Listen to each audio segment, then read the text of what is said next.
اس نے جب قتل کیا تو سر پر اس کے چھاتی پر پاؤں رکھ کے کھڑا رہا اور اللہ سے دعا مانگی، کہا کہ اللہ میں نے اپنی زندگی میں سب سے برا کام کیا تھا، رسول پاک کے چچا کو شہید کیا تھا، امیر حمزہ کو، سب سے برا کام تھا، آج میں نے سب سے اچھا کام کیا ہے، اس جھوٹے نبوت کے دعوے دار کو ختم کیا ہے، اللہ اس کو اس کا کفارہ بنا دے۔ انہوں نے ایک کام یہ کیا اپنی زندگی میں۔ دوسرا وہ مانی نے زکوٰۃ، ان کو زکوٰۃ دینے کے لیے پھر راضی کیا، مجبور کیا۔ اور تیسرا جس جگہ روم میں لشکر بھیجا تھا وہاں کامیابی ملی تو وہاں کے لیے زید کو بنایا تھا سپہ سالار۔ تو کسی نے کہا کہ بھائی بدر کے صحابہ، احد کے صحابہ بڑے بڑے، مطلب کہ وہ تو جنگجو ہیں جنہوں نے بدر لڑی ہے، احد لڑی ہے، ان میں سے کسی تجربے کار کو سپہ سالار بناؤ۔ تو کہا کہ جس کو رسول نے سپہ سالار بنایا میں اس کو نہیں ہٹا سکتا، وہ لشکر واپس نہیں آئے گا، وہ جائے گا، وہ لڑنے جائے گا، جس کو رسول نے روانہ کیا ہے وہ جائے گا، لڑے گا وہ۔ اور اس میں ساتھ میں انہوں نے کیا کیا، سرکار نے اسامہ کو، وہ گھوڑے سوار ہوئے اور آپ نے لگام تھا، ابو بکر صدیق نے جیسے لگام تھا تو اتر گئے، کہا کہ آپ بیٹھیے، آپ خلیفۃ المسلمین ہیں، میں گھوڑے پر چڑھ کے جاؤں، آپ چل کر آئیں، یہ اچھی بات نہیں ہے۔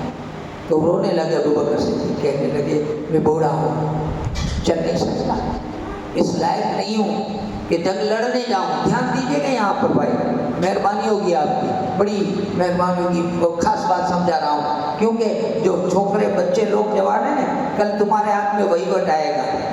آج جن کے ہاتھ میں نہیں تو پاکے لپان کے بھائی کیا کھری پڑے گا خبر نہیں، پتی کال تمہارو وارو આવશે تو કેવી રીતે સંભાળશો ભાગ દોડ। તો સાંભળો અબુ બકર સિદ્દીક દેવીદાર એ કોઈ ગામ એક ગામના મુસલમાનના વડીલ થોડા છે, એક સિટીના થોડા છે, نہیں، وہ پوری دنیا کے مسلمانوں کے امیر تھے۔ کون؟ ابو بکر صدیق۔ اور وہ کہتے ہیں کہ میں بوڑھا ہو گیا ہوں، چل نہیں سکتا، جنگ میں جاتا وہاں لڑائی کرتا اور میں چل نہیں سکتا، گر جاتا اور مجھے کچل کر کے دشمن تمہارے پاس آ کر کے تمہیں مارتا ہے نا، تو پہلے باری میری آتی میں شہید ہوتا، لیکن یہ تو ہو نہیں سکتا، تو کم سے کم میں ساتھ چلوں اور تمہارے گھوڑوں کی ٹاپوں سے دھول اڑے، وہ دھول میرے چہرے پہ لگے اور اس چہرے پر جو دھول لگے، یہ دھول وہاں محشر میں گواہی دے کہ ابو بکر نے جنگ میں جانے والے سپاہیوں کی مدد کی تھی، ان کے ساتھ 2 قدم چلا تھا، یہ گواہی دے دے۔ یہ کون تھا؟ امیر المومنین تھے۔ امیر المومنین એટલે દેશના પ્રધાનમંત્રી થી પણ મોટા، એને કહેવાય કે એવી પોસ્ટનો માણસ સૈનિક ભેગો જવા તૈયાર છે, આવી વાતો કરે છે। હવે આજે આપણે અહીંયા તમે જોવો તો માણસને ટ્રસ્ટીમાં ને આગેવાન બનવામાં ભારે રસ છે। સદર હું બનું, હું કહું એમ થાય, હું કહું એમ થાય, બાપા તું કે એમ જ થાય, પણ મસ્જિદ આવીને આવેનો તો ઉપાય